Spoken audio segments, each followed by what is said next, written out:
Go Grace!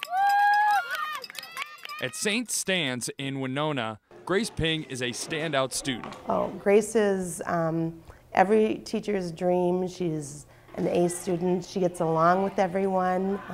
We just love her here. But it wasn't in the classroom where the 10-year-old Ping made a name for herself. It was at a St. Mary's University track and field meet with one goal in mind.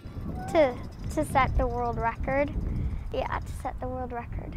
On April 26, Ping ran her first 5K in a collegiate track meet, finishing the race in 18 minutes and 2 seconds, a world record for a 10-year-old female.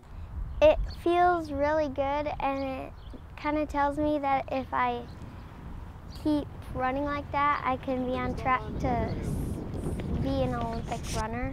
Ping broke the previous world record by 40 seconds, and St. Mary's head track and field coach Niels Anderson says it caught many people's attention. All of a sudden, people started to take notice of this 10-year-old who on the first lap was all of a sudden out in a great big lead. And it was very noticeable because she was so much smaller than everyone else. Anderson has seen many record-breaking performances, but he called Ping's performance beyond special, a once-in-a-lifetime event. It's one of the most incredible things I can easily say I've ever seen. Coach Anderson says he encourages Ping to continue to carry with her the joy of running